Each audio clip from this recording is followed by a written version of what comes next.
The day I found out what my own sister had done, the world seemed to tilt on its axis. I remember the sterile smell of the hospital room, the rhythmic beeping of machines keeping my grandmother alive, and the cold, hard knot that formed in my stomach as I read the email. $90,000. That's how much she stole, not just from a bank, but from me, from my future. I stared at the numbers on the screen, each digit a tiny shard of glass cutting into my soul as the walls seemed to close in around me. If you've ever had a family member betray your trust, subscribe right now, and let's share stories of resilience, strength, and getting even. My name is Cora, and I always believed in family. We weren't perfect, but we were, us. My sister, Sarah, always seemed to have it all. The looks, the charm, the effortless way people were drawn to her. I was always more in the background, content to support her, to cheer her on. Maybe that's why I didn't see it coming. We grew up in a comfortable, upper-middle-class home. Dad was a lawyer, Mom a teacher. We never wanted for anything, but we weren't spoiled. Hard work was valued, and education was paramount. Sarah, however, seemed to think the rules didn't apply to her. She coasted through school, relying on her charisma to get by. I, on the other hand, buried myself in books, driven by a need to prove myself.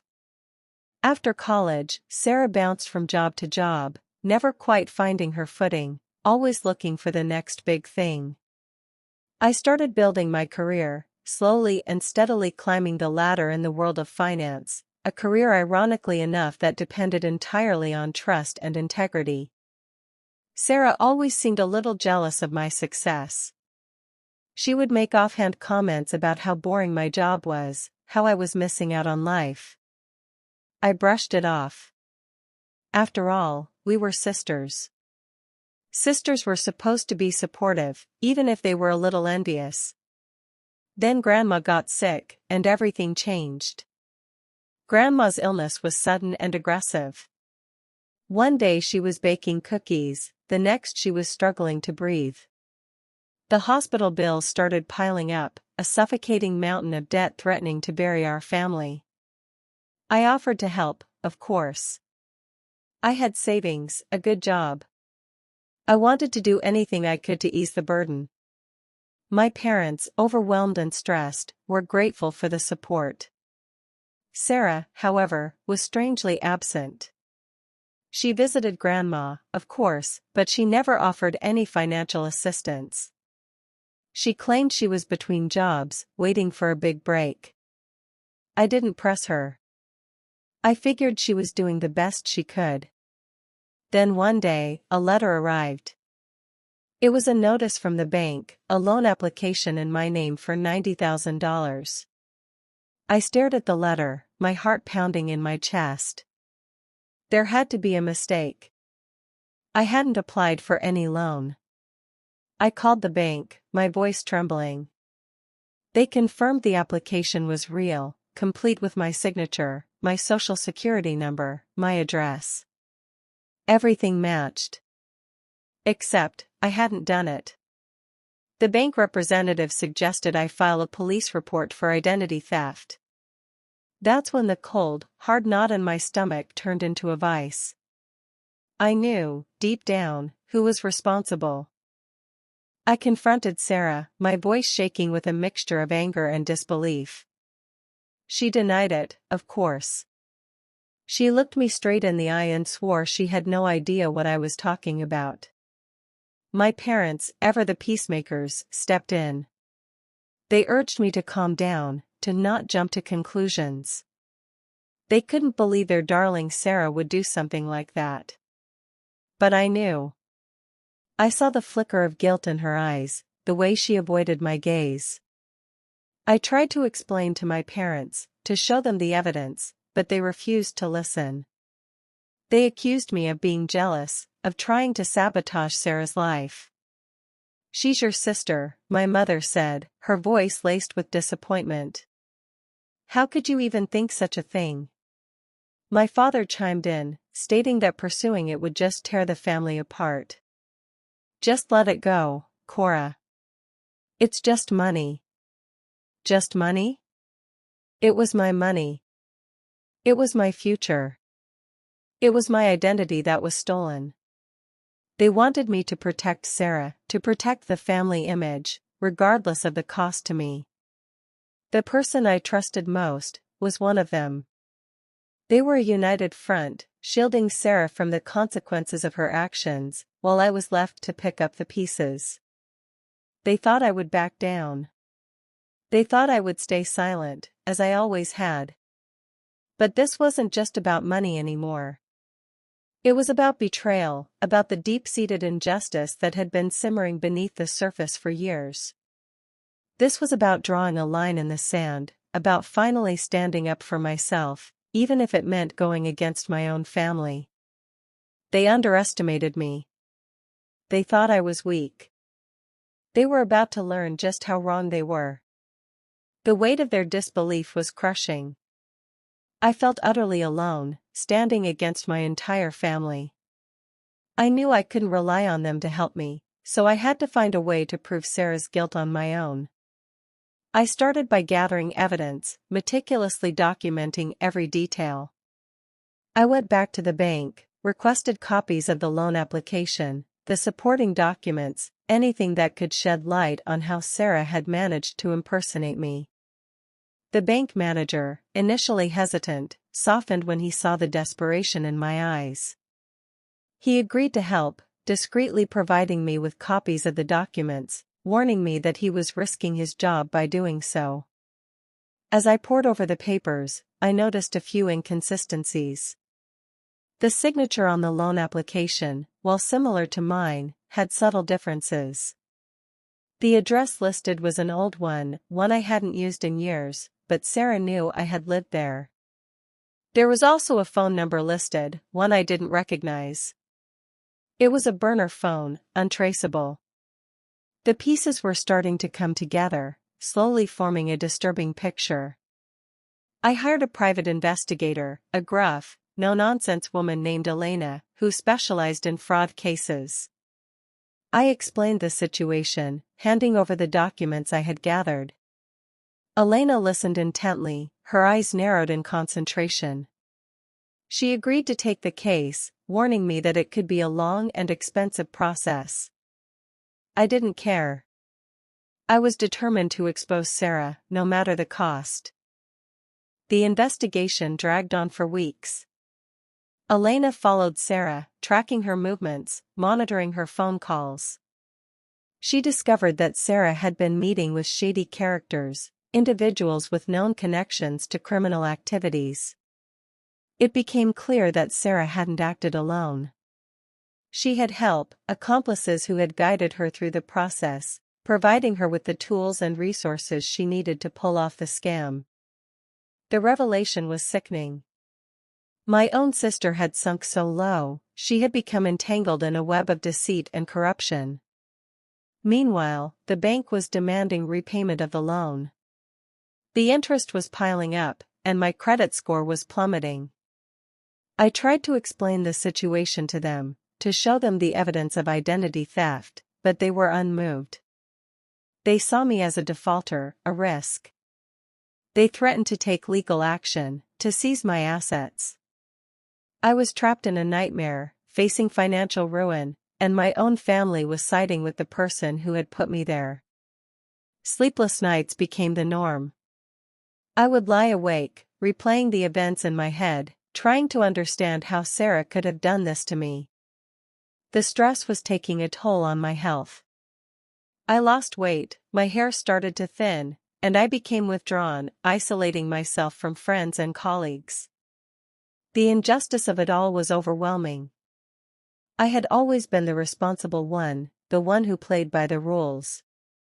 Yet, here I was, being punished for someone else's crime, while the perpetrator walked free, shielded by my own parents.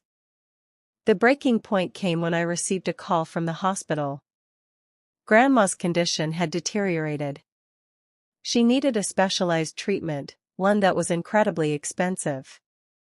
My parents, already struggling to pay the existing bills, were desperate. They turned to me, begging me to help.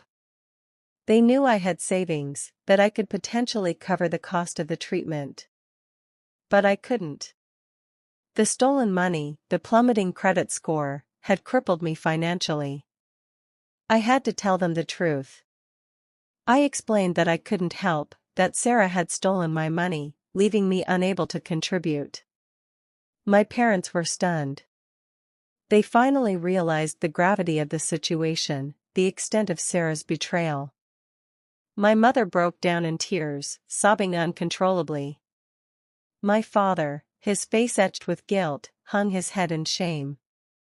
They had been so blinded by their love for Sarah, they had refused to see the truth.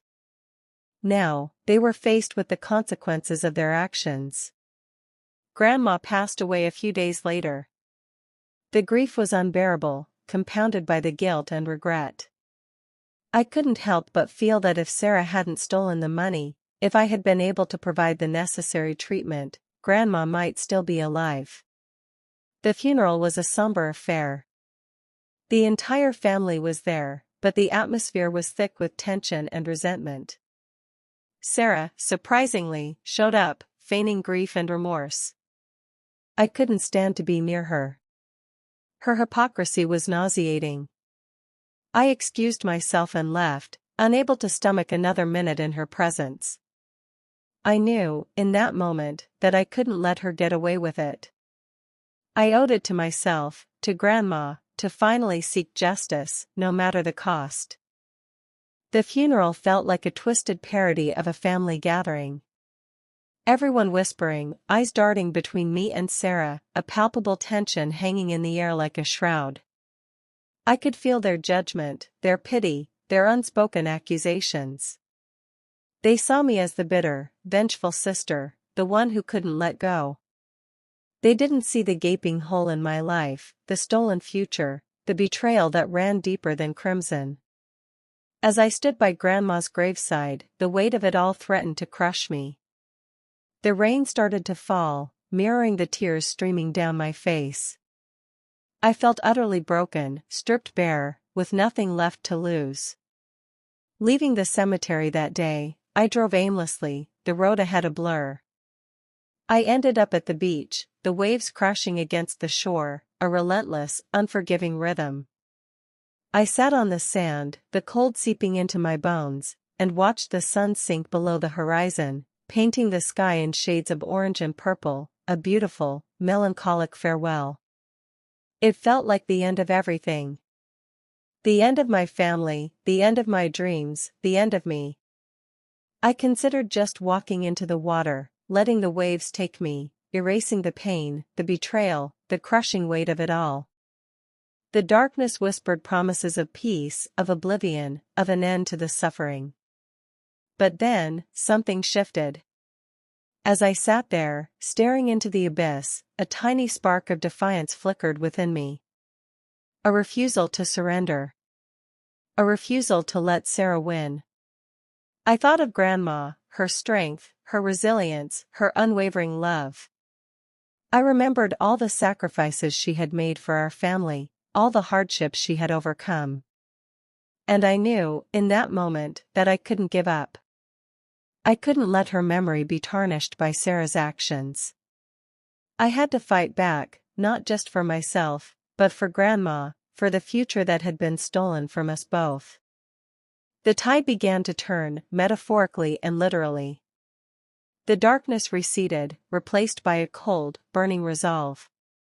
I stood up, brushed the sand off my clothes, and walked back to my car, a new determination hardening my gaze. The victim was gone. The planner had arrived.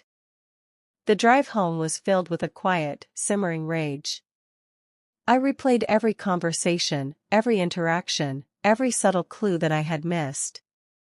I dissected Sarah's behavior, searching for weaknesses, for vulnerabilities, for anything that could be used against her. The anger fueled me, sharpened my focus, transformed me from a broken woman into a calculating strategist.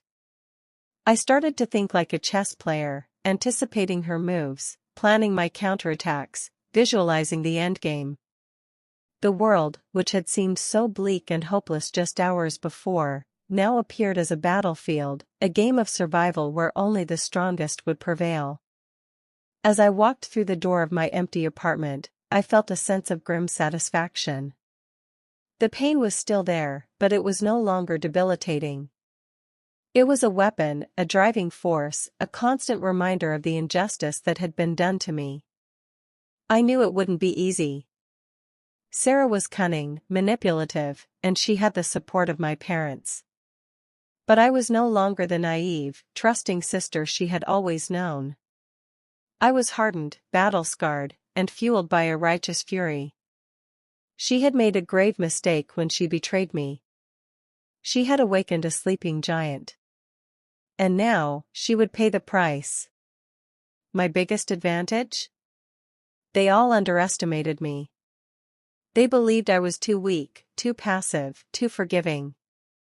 They were about to learn just how wrong they were. The game had begun. And I was playing to win. I started by cutting off all contact with my family.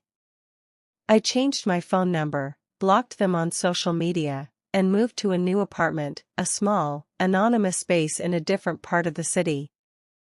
I needed to create distance, both physical and emotional, to protect myself from their influence, their manipulation, their constant attempts to guilt me into forgiving Sarah.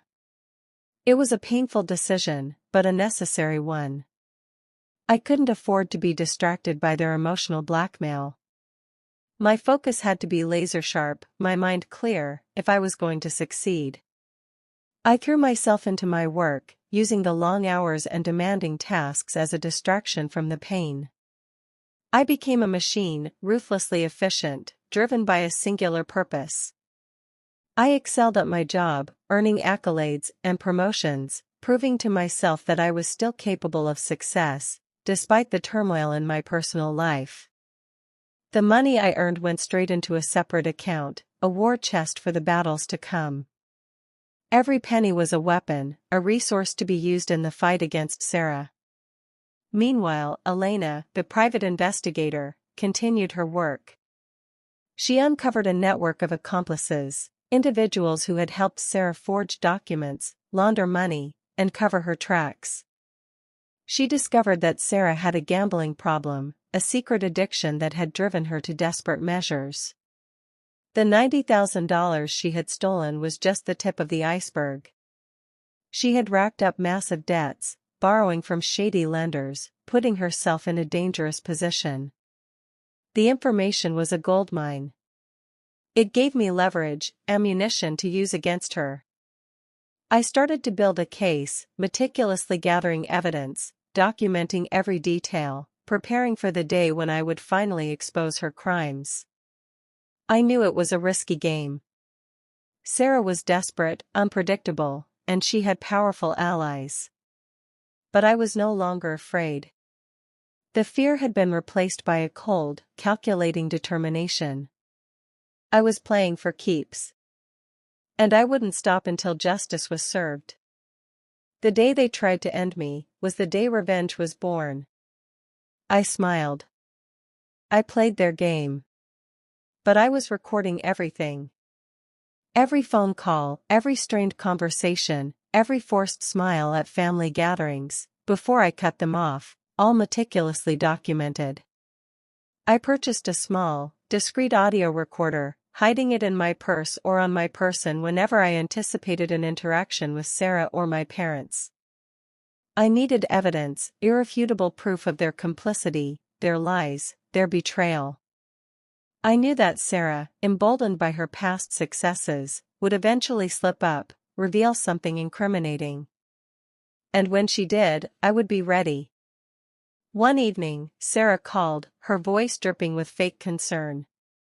She wanted to bury the hatchet, to put the past behind us.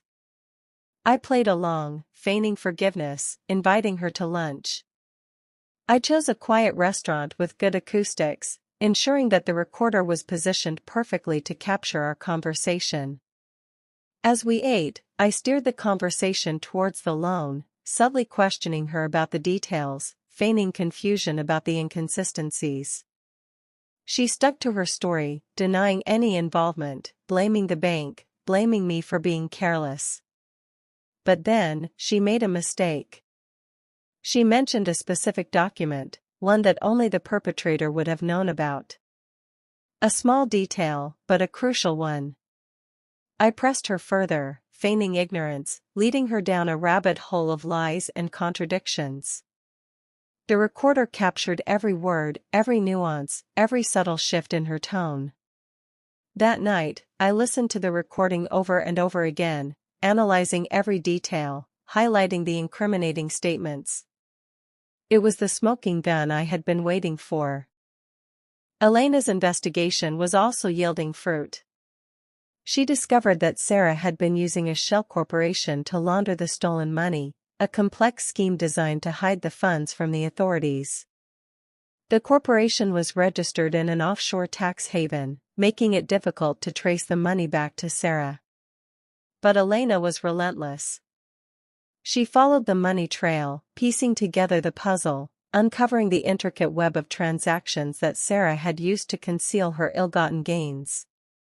She also discovered that Sarah had been in contact with a known forger, an individual with a long history of creating fake documents.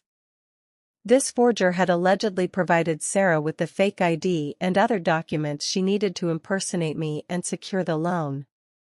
The evidence was mounting, painting a damning picture of Sarah's criminal activities. I met with Elena regularly, reviewing the findings, strategizing our next moves. We had to be careful. Sarah was becoming increasingly suspicious, aware that she was being watched. She had started taking precautions, using burner phones, avoiding certain locations, changing her routines. We knew that she was close to discovering our investigation. We had to act fast. My biggest fear was my parents. They were still in contact with Sarah, still shielding her from the consequences of her actions. I knew that if they discovered my plan, they would do everything in their power to stop me. I had to keep them in the dark, protect my investigation from their interference. This meant avoiding them, ignoring their calls, refusing to meet with them. It was painful, but necessary. I couldn't afford to let their emotional blackmail derail my plans. I focused on the end goal, exposing Sarah, clearing my name, and reclaiming my life. The anticipation was agonizing. I felt like a coiled spring, wound tight, ready to unleash. I spent hours poring over legal documents, researching the laws related to fraud, identity theft, and money laundering. I consulted with a lawyer, a sharp, experienced attorney who specialized in white-collar crime. I explained my situation, presented the evidence I had gathered, and asked for his advice. He was impressed by the thoroughness of my investigation. He agreed to take my case, warning me that it would be a long and difficult battle. He helped me prepare a legal strategy, outlining the steps we would need to take to expose Sarah and bring her to justice. He also advised me on how to protect myself from any potential legal repercussions. The plan was complex, multifaceted, and meticulously crafted. It involved gathering all the evidence, presenting it to the authorities, and filing a formal complaint against Sarah. We would also leak the information to the media, exposing her crimes to the public. The goal was to create maximum pressure, forcing Sarah to confess and face the consequences of her actions. I knew it was a risky strategy. It could backfire, damaging my reputation and exposing me to legal liability. But I was willing to take the risk. I had nothing left to lose. One afternoon, as I was reviewing the evidence, I noticed something I had missed before. A small detail in one of the bank documents, a handwritten note in the margin. The note referred to a specific account number, one that I didn't recognize. I ran the account number through a database, and the results were shocking. The account belonged to my father.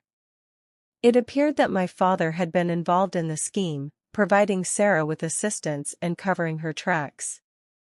The revelation was devastating. The person I had always trusted, the person who was supposed to protect me, had betrayed me in the worst possible way. The anger surged through me, a tidal wave of fury and resentment. But I couldn't let my emotions cloud my judgment. I had to stay focused, stick to the plan. My father's involvement only strengthened my resolve.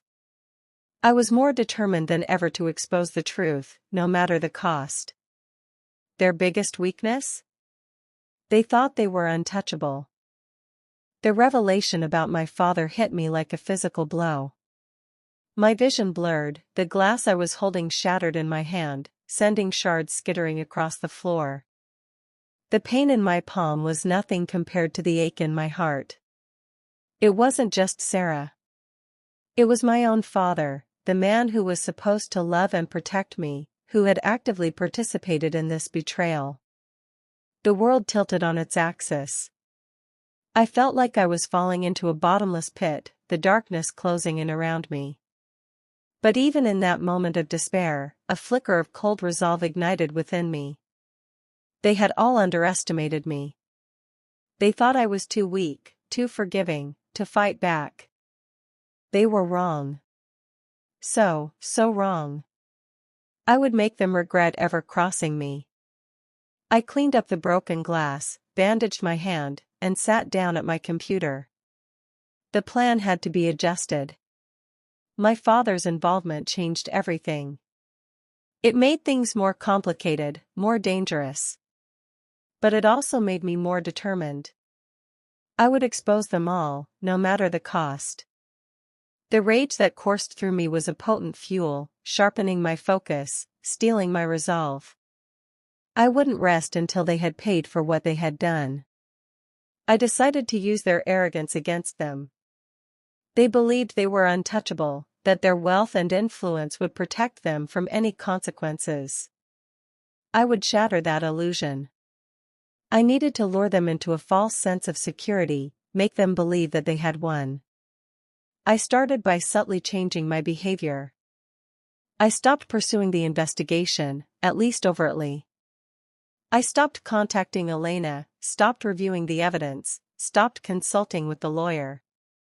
I even unblocked my parents' phone numbers and started answering their calls, feigning a willingness to reconcile. I told them that I was willing to put the past behind us, to move on from the stolen money.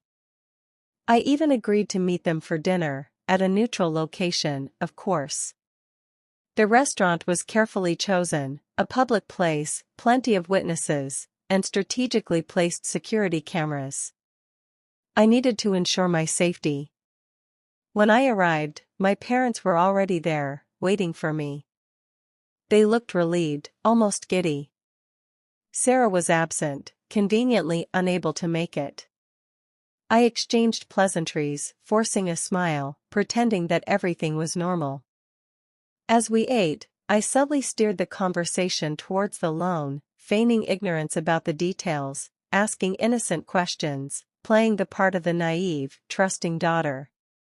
My parents ate it up.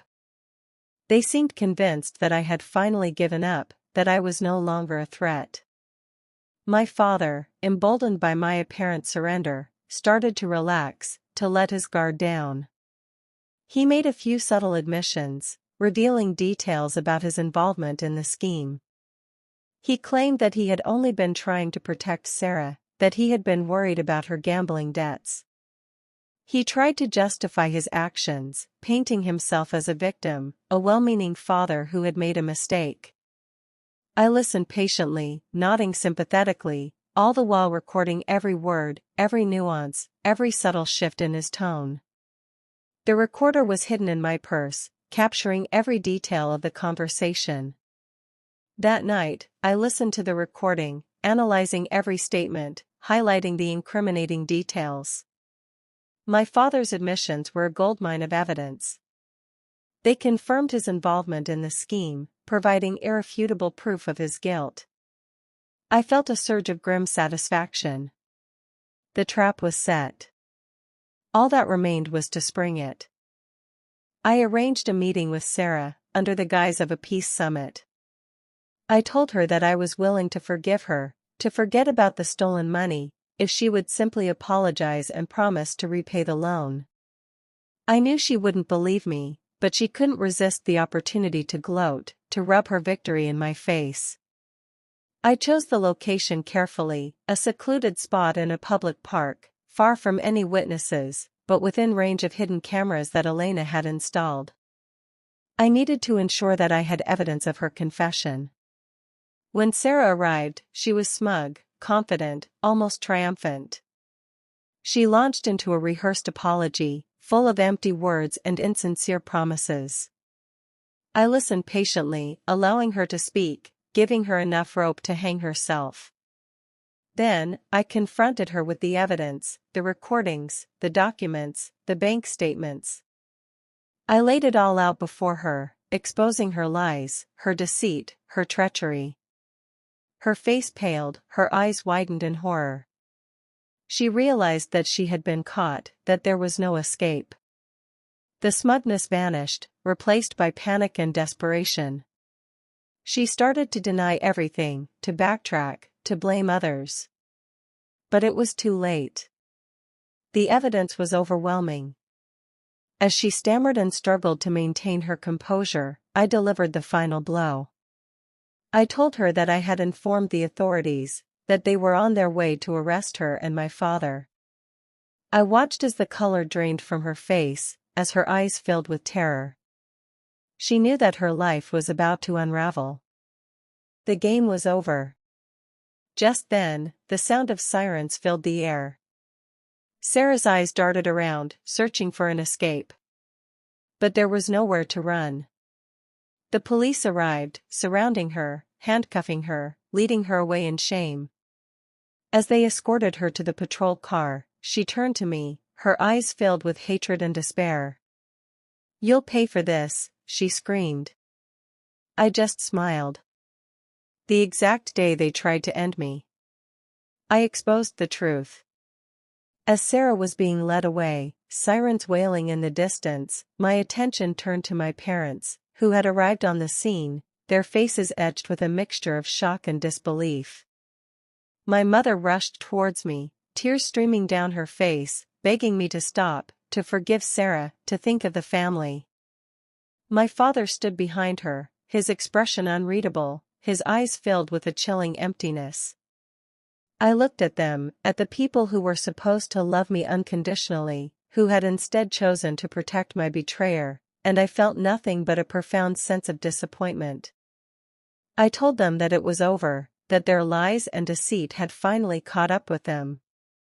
I told them that I couldn't forgive them, not for what they had done, not for the pain they had caused. The police took my father into custody as well, the handcuffs clicking shut around his wrists, a stark symbol of his downfall.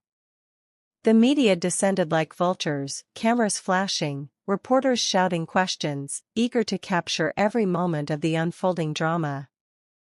Elena stood by my side, a silent pillar of support, shielding me from the worst of the chaos. The story exploded across the news, Sarah's crime splashed across every headline, her reputation tarnished beyond repair. The Shell Corporation was exposed, the offshore accounts frozen, her ill-gotten gains seized by the authorities. The forger was apprehended, providing damning testimony against her. Sarah's world crumbled around her, her carefully constructed facade shattered into a million pieces. She lost everything, her wealth, her reputation, her freedom. My parents faced public shaming. Their friends and colleagues shunned them. Their social standing evaporated. The weight of their actions crushed them, leaving them isolated and alone. The legal proceedings were swift and decisive. The evidence against Sarah and my father was overwhelming, their guilt undeniable. They were both convicted of fraud, identity theft, and money laundering. Sarah received a lengthy prison sentence. My father was given a lesser sentence, but the damage to his reputation was irreparable. As I sat in the courtroom, listening to the judge pronounce their sentences, I felt a strange mix of emotions. There was relief, of course, a sense of justice finally being served. But there was also a deep sadness, a recognition of the irreparable harm that had been done. My family was broken, perhaps beyond repair. The bonds of trust had been shattered, the wounds too deep to heal. I knew that I could never forgive them, not completely. But I also knew that I had to move on, to rebuild my life, to find happiness despite the pain. I severed all contact with my parents, changed my phone number, moved to a new city, determined to create a new beginning, free from the shadows of the past. The $90,000 was eventually recovered, along with a significant amount of interest. I used the money to start a new business, a venture that had always been a dream of mine. It was a success, providing me with financial independence and a sense of purpose. Years passed. I built a fulfilling life, surrounded by supportive friends and colleagues. I found love again, with someone who cherished and respected me. I never forgot what had happened, but I refused to let it define me. I learned to forgive myself for the mistakes I had made, for the trust one had misplaced. I emerged from the ordeal stronger, wiser, and more resilient. One day, I received a letter from Sarah, postmarked from prison. She wrote of her remorse, her regret, her longing for forgiveness. She acknowledged the pain she had caused, the damage she had inflicted. She didn't ask for my pity, only for my understanding. I read the letter carefully, considering her words, searching for a glimmer of sincerity. Perhaps, one day, I would be able to forgive her. But that day was not today. I filed the letter away, a reminder of the darkness I had overcome. The scars remained, a testament to the past. But they no longer defined me. I had reclaimed my life, my identity, my sense of self-worth. They had tried to break me, to steal my future. But they had failed. Revenge isn't sweet. It's necessary. They lost everything. I just smiled. Would you have done the same? Let me know in the comments. Subscribe for more justice.